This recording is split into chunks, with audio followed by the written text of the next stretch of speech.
하나님 말씀은 빌립보서 2장 12절에서 16절 말씀입니다.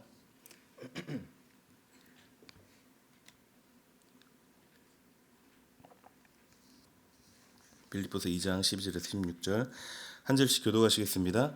그러므로 나의 사랑하는 자들아, 너희가 나 있을 때뿐 아니라 더욱 지금 나 없을 때에도 항상 복종하여 두렵고 떨림으로 너희 구원을 이루라.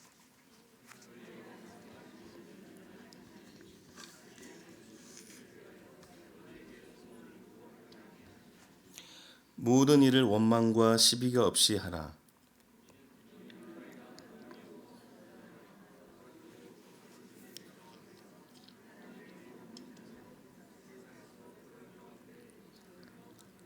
함께 읽겠습니다. 생명의 말씀을 밝혀 나의 다름질이 헛되지 아니하고 수고도 헛되지 아니하므로 그리스도의 날에 내가 자랑할 것이 있게 하려 함이라. 아멘. 요즘 우리 주변을 돌아보면 이단이 참 많이 있죠. 대표적으로 딱 떠오르는 이단 하면 뭐가 떠오릅니까? 신천지가 떠오르죠. 이제 신천지에 대해서 조사를 조금 해봤더니 자기들 말로는 올해 말에 30만 명을 넘어설 것으로 추정을 하고 있다고 합니다. 올 상반기에만 국내 2만 7천 명에 해외 6,800명으로 약 3만 5천여 명이 새롭게 등록을 했다라고 합니다. 그래서 이 신천지의 폐해에 대해서 여러 매스컴과 여러 단체와 기관들이 교회들이 널리 알려왔는데도 불구하고 이렇게 많은 수의 사람들이 계속해서 미혹되고 있다는 사실이 참 안타깝습니다. 그래도 우리가 지금 살고 있는 이쪽 지역은 비교적 덜한 것 같은데요.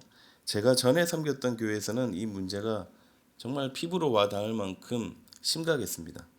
신천지뿐만이 아니라 수많은 이단들이 성도들에게 접근하는 것을 막고 또 대처하느라고 많은 시간과 또 노력이 들어갔습니다.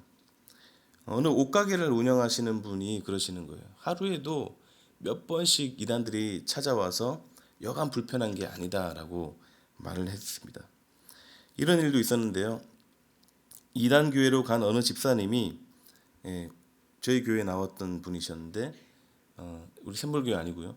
전에 있던 교회에서 이단 교회로 간 어떤 집사님이 같은 목장 식구들을 연락해가지고 빼가려고 하는 거예요. 그래서 그분들이 이제 신고를 해서 제가 갔습니다. 제가 그 이단 교회로 찾아가서 아주 강하게 경고하고 돌아온 적이 있습니다.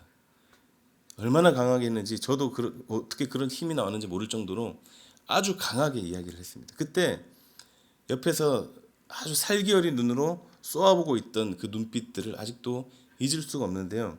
지금 생각해 보면 어떻게 그렇게 갔다 왔지 싶을 정도로 심각했던 그런 일들이 있었습니다. 자, 우리가 이런 시대를 살고 있는데 이때 우리가 더욱 갖춰야 할 것이 있다면 무엇이 있을까요? 하나님에 대한 지식, 말씀에 대한 지식과 바른 분별력이 아닐까 합니다. 우리가 믿고 있는 하나님과 말씀에 대한 바른 해석이 무엇인가? 그리고 교리가 무엇일까? 더 관심을 가지고 더 가까이 해야 하는 이유가 여기에 또 있는 것입니다. 그래서 사랑하는 사람을 보면은 우리가 그 사람에 대해서 더 알고 싶어 하잖아요. 더 알고 싶어 하는 것, 더 가까이 하고 싶어 하는 것처럼 우리 하나님을 더 알고자 노력하는 것, 말씀을 묵상하고 또 연구도 해보고 내 양식과 양약으로 삼고 우리가 늘 말씀을 가까이 해야 합니다. 그래서 오늘은 여러 가지가 있겠지만 그리스도인으로서의 첫 출발이 되는 구원에 대해서 함께 말씀을 나누고자 합니다. 이단이 왜 이단이냐? 많은 부분들이 있겠지만 주로 구원관이 잘못되어 있기 때문입니다. 대표적으로 구원하면은 대표적인 이단 구원파 그렇게 떠오르게 되잖아요. 이 구원파는 전혀 다른 비슷하지만 전혀 다른 구원관 심각한 문제를 가지고 있습니다. 그래서 이 시간 우리 믿는 이 기독교의 핵심이라 할 수 있는 이 구원이 무엇인지 살펴보고 또 구원받은 자로서의 삶은 또한 어떠해야 하는가를 우리가 함께 봄으로 함께 은혜 받는 시간이 되시기를 바랍니다. 먼저 사도 바울이 본문에서 말하고 있는 구원은 무엇입니까? 우리 본문 12절을 다시 한번 읽어보도록 하겠습니다. 12절. 그러므로 나의 사랑하는 자들아 너희가 나 있을 때뿐 아니라 더욱 지금 나 없을 때에도 항상 복종하여 두렵고 떨림으로 너희 구원을 이루라. 지금 이 편지를 받는 대상자들이 누구인가요? 빌립보 교회 성도입니다. 지금 이들에게 보내는 편지인데 무엇을 이루라고 해요? 무엇을 이루라고 합니까? 구원을 이루라라고 합니다. 자, 이게 무슨 말입니까? 빌립보 교회에 있는 성도들이라면 이미 구원받은 사람들이잖아요. 또 마치 이것은 자신의 어떤 노력이나 어떤 선행으로 구원을 얻으라는 것처럼 이해할 수도 있습니다. 그러나 우리는 분명히 구원은 하나님의 거저 주시는 은혜로 말미암아 얻는다라고 믿고 있었는데 여기에서는 구원을 이루라라고 하니 뭔가 우리가 해야 할 것 같은 그런 착각을 불러일으킵니다. 그러니까 지금 여기서 말하는 구원이라는 것은 우리가 일반적으로 말하는 구원과는 다르다라는 것을 알 수 있습니다. 우리가 보통 말하는 구원은 칭의를 말합니다. 칭의가 무엇입니까? 하나님으로부터 의롭다라고 인정함을 받는다고 해서 칭의인데 이것은 예수님을 믿음으로 얻게 되는 것입니다. 즉 예수님을 믿으면 천국 간다. 이것이 우리가 가장 흔히 쓰는 말 아닙니까? 예수님 믿으면 천국 가요. 우리가 흔히 쓰는 말입니다. 너 예수 믿으면 구원받고 천국 가. 이런 말을 우리가 종종 하는데 그러나 구원은 이런 칭의만 있는 것이 아닙니다. 구원은 칭의뿐만이 아니라 무엇도 함께 있습니까? 성화도 함께 포함되어 있습니다. 그래서 성화적 구원이라고도 하기도 하고 점진적 구원이라고도 합니다. 우리 지금 이 시간 수요 기도에 나오시는 분들 정도의 수준이라면 이 정도는 이미 다 알고 계시리라 생각하지만 우리가 다시 한 번 더 점검하는 차원에서 함께 계속해서 살펴보려고 합니다. 성화적 구원은 우리 속에서 계속되고 있는 과정, 즉 우리가 하나님 앞에서 성결하고 또 거룩하게 삶을 살아가는 과정입니다.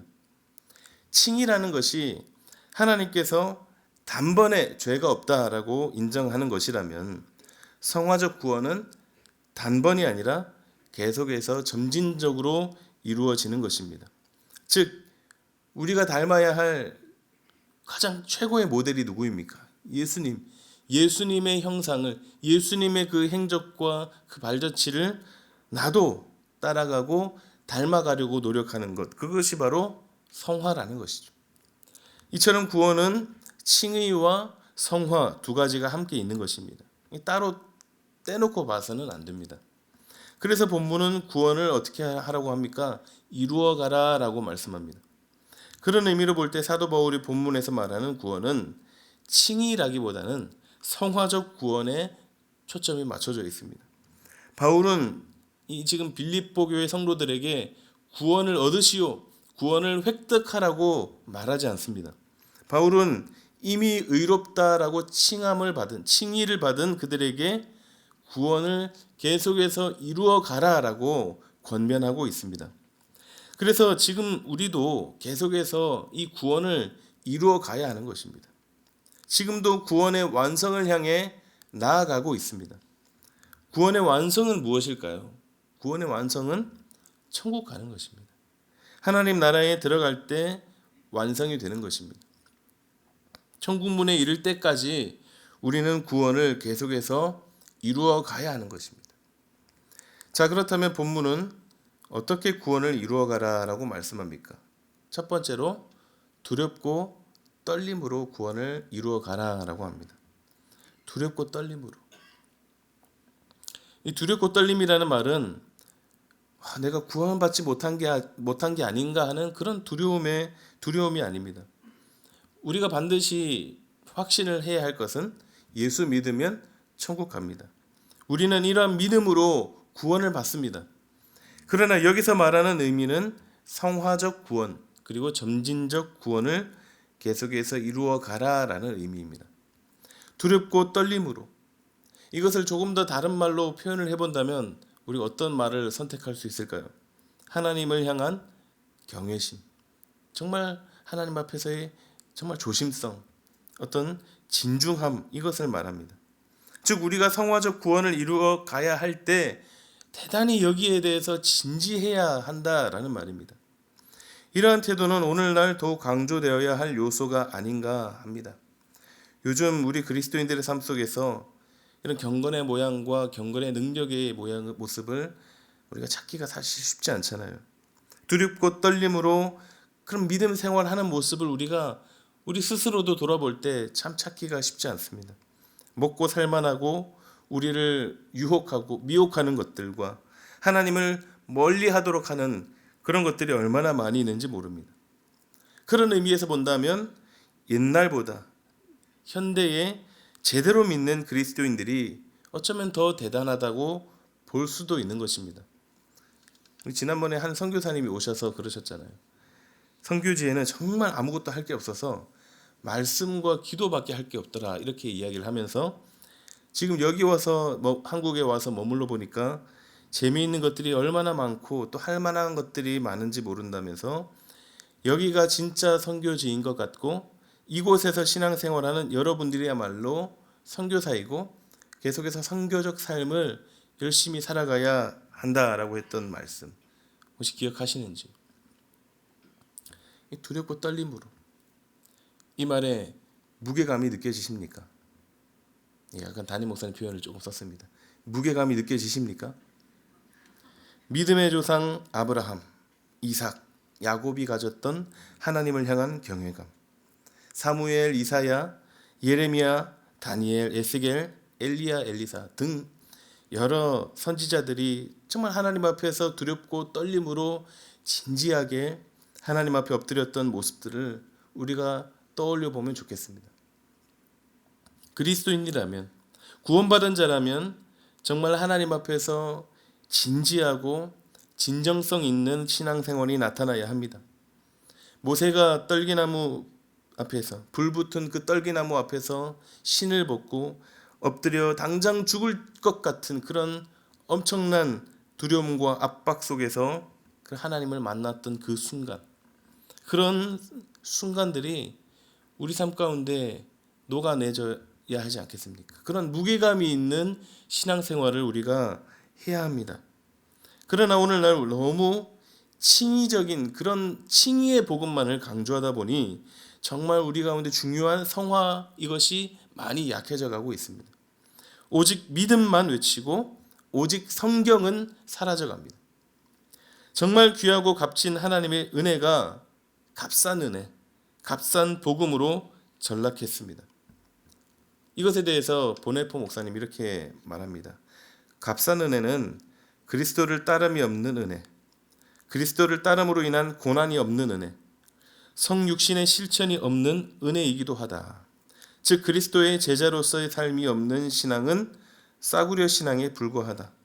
값싼 은혜는 우리 교회의 치명적인 적이다. 오늘 우리의 싸움은 값비싼 은혜를 얻기 위한 싸움이다. 이렇게 말씀했습니다. 오늘날 우리가 싸워야 할 것은 값비싼 은혜를 얻기 위한 싸움이다. 사랑하는 여러분, 오늘날을 살아가는 우리에게 있어서 어쩌면 가장 필요한 것은 이 두렵고 떨림으로가 아닐까요? 하나님을 향한 진정성 있는 자세, 코람데오의 삶을 살기 위해 몸부림치며 애쓰는 그러한 모습들이 우리 가운데 있어야 하지 않겠습니까? 구원받고 영생을 선물로 받았지만 우리에게 주어진 모든 우리의 인생의 삶은 하나님이 인정하시고 하나님이 기뻐하시는 삶이 되어야 하지 않겠습니까? 열매를 보고 그 나무를 안다고 했습니다. 믿음과 함께 행함이 있어야, 그래야 진정한 그리스도인으로서의 삶을 살아가는 것입니다.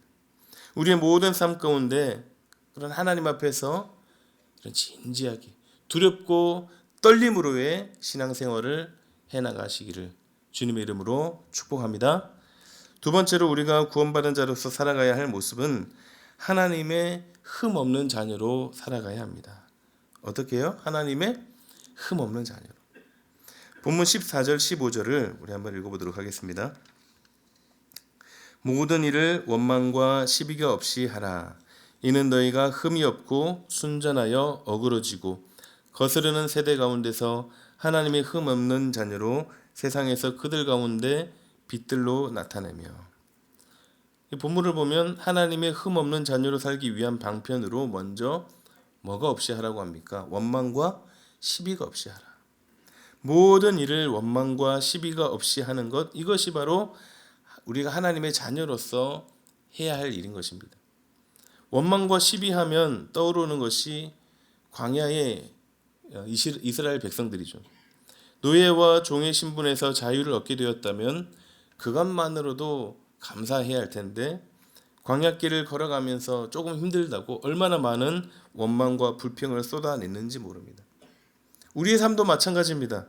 죄와 사망에서 생명으로 건짐받게 된 이 구원의 은혜가 얼마나 큰데 그것을 기억 못하고 하나님 앞에 원망하고 또 불평하고 있는 모습들, 이것이 얼마나 많이 있습니까? 그 어떤 상황이라 할지라도 하나님 앞에 우리는 원망할 권리는 우리는 가지고 있지 않습니다. 그리고 우리가 살아가면서 시비도 많이 일어납니다. 사람들 간에 서로 내가 옳다고 따지고 싸우고 다투는 모습, 이런 것들을 하지 않으려면 무엇보다도 우리는 하나님의 자녀라는 신분을 잘 인식하고 있어야 합니다. 그리고 예수 그리스도께서 걸어가셨던 종의 길, 섬김의 그 자세를 우리가 가지고 있어야 합니다. 내 자아를 내려놓고 내 뜻과 내 의지를 내려놓을 때에 그때 진정한 자유가 우리 가운데 임하게 된다는 것입니다. 아버지 되시는 하나님을 신뢰한다면, 믿는다면 원망할 것도 없고 우리에게는 서로가 다 형제이고 또 자매이기 때문에 그런 시비가 일어날 일이 없는 것이죠. 그러므로 우리가 하나님의 자녀라는, 남남이 아니라 우리는 하나님의 자녀라는 인식을 우리가 잘 가지고 있어야 합니다. 이것도 성화의 과정입니다.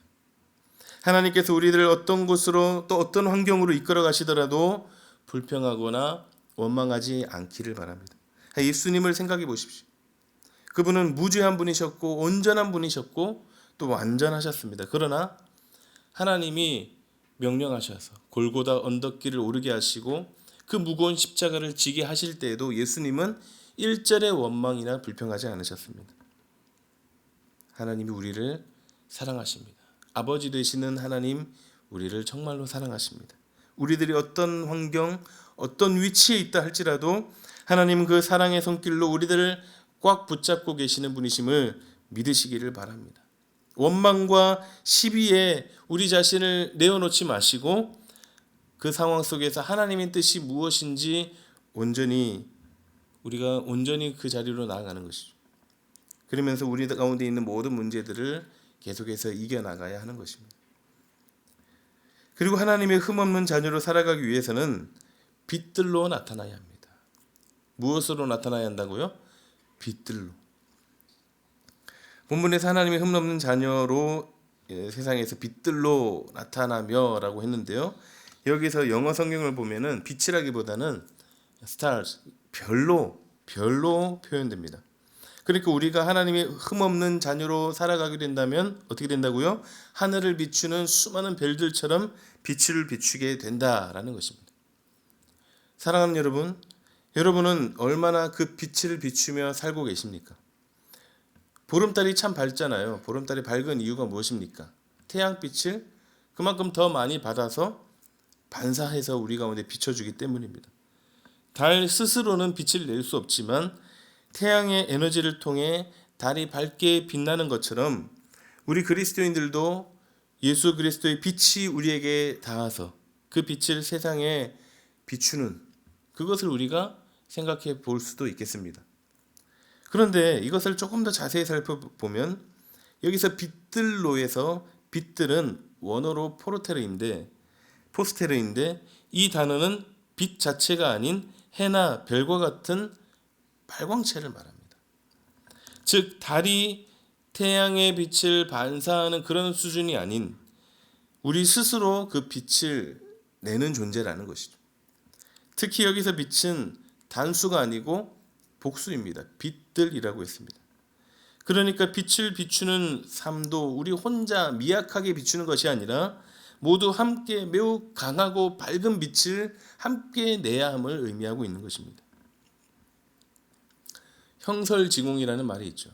가난한 선비가 여름에는 반딧불을 잡아서 그 망 속에 가두어 놓고 그 빛으로 공부하고, 또 겨울에는 눈에 비치는 빛으로 공부하여서 크게 되었다라는 이야기에서 나온 사자성어입니다.